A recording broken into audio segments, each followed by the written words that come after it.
Hi, welcome to the Gamesplainer. I'm Jeff the Gamesplainer, and today I'm gamesplaining Snowdonia.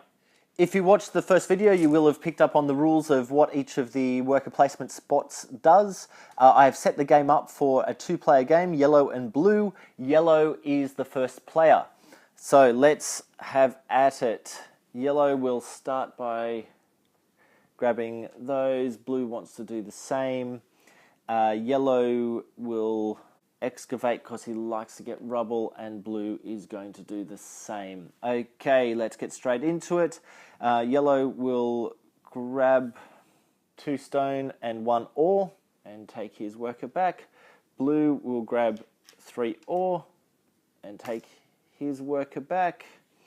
Yellow will have a look over and see that it's a 2 for the speed of excavation. And so yellow will excavate 2, blue will excavate 2, they take their workers back, and then we set up for the new round. Firstly, we move these along one, reveal the new card, and then the weather gets advanced, so we're on sunny. We place down a new weather tile in accordance with the colour on the back of the next contract card. Then we adjust accordingly, so we're on sunny, which means track lane goes up 1 and excavation goes up 2. Then we come back across and we will draw 6, 1, 2, 3, 5, 6 out of the bag and throw them onto their appropriate spots. Blue took the first player marker last time, so he will go first, and he's going to hang on to that first player marker. Yellow wants to excavate. Blue is going to take the opportunity to grab some more resource. I think yellow is probably going to excavate again. So let's go into it. Blue will grab the resources. He's going to grab 3 more. He'll grab those 3 as well. Then yellow is going to excavate. He's excavating at a level of 4 pieces. So the first excavation and the next excavation. So yellow is going to need to try to make sure he can excavate that last piece. Except blue is going to have the first go next turn. So, once again, we come over and reset the contract cards. We're kind of ignoring these contract cards at the moment. But we've got some cold weather coming, which is going to push things downwards. So, let's see how we go. And we draw another 6 resource out of the bag. 1, 2, 3, 6. A whole bunch of iron ore and stone coming out. Blue has first go, so he wants to exchange all of the iron ore that he's been picking up. Yellow is going to absolutely grab the opportunity to dig out those last pieces. Blue's going to lay some track, and yellow will grab the first player and some resource. So yellow's resource is going to grab 2 stone and a coal. Yellow's going to dig at 4 pieces, so there's 3, 4. He's actually revealed 2 spots on the station, so he actually claims that for the first points of the game. That's a pretty good move from yellow. Blue is now going to exchange 3 ore for 1, another 3 ore for a second, and those 2 rubble, we dig into the bag to find a stone to replace them. So those ore, they've just been turned into steel bars, get put back into the bag. And blue will now lay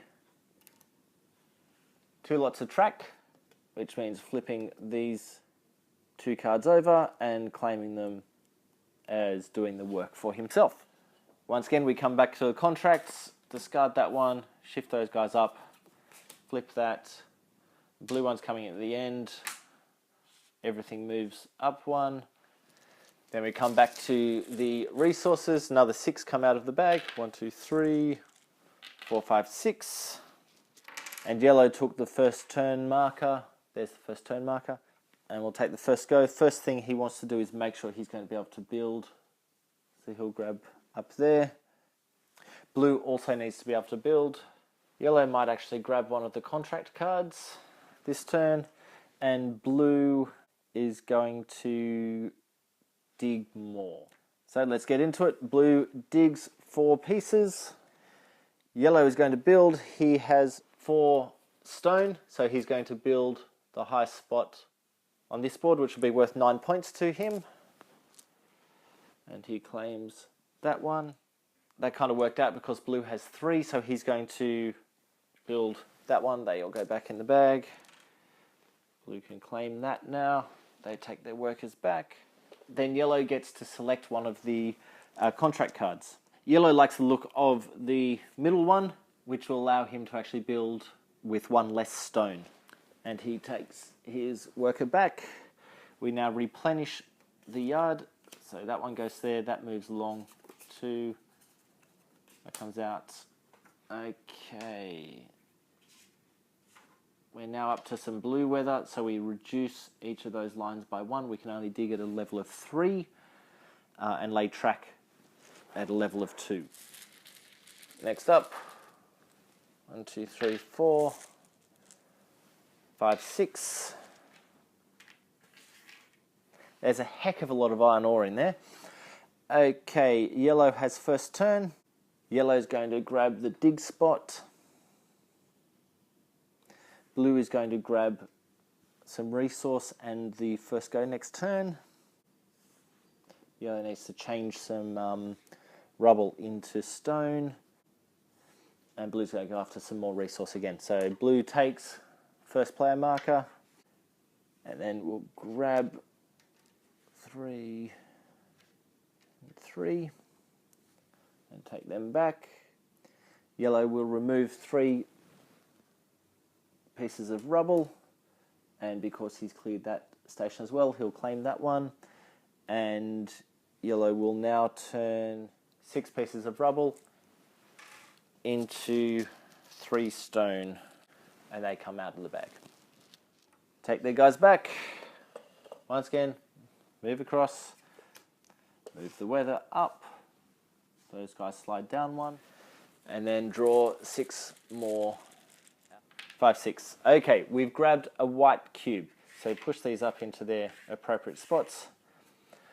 The white cube goes on the first event tile, and this will happen every time a white cube comes out, and that will stay there until another white cube comes to here. So once the 4th white cube comes up here, those 3 will go back into the bag so that we can continue along the line. And what happens right now is we excavate at the rate of digging, and no one gets to claim the rubble. So digging rate is 2 at the moment, so we take 2 off, and that goes back into the general supply. Okay, I think that's given you a fair idea of how this game runs and how it flows. If we were to stop the game right at the moment, blue is sitting on 5, 9 is on 16 points, and yellow is on 4, 6, 15, 18 points. Yellow currently hasn't fulfilled the track laying section, even though he has picked up 8 pieces of rubble, so he wouldn't get that extra 17 points. That's just if we happen to stop the game right now. I'll leave it there. If you have any comments or suggestions, please write them below. If you have any games that you wish to be gamesplaying, please shoot me an email at thegamesplainer@gmail.com.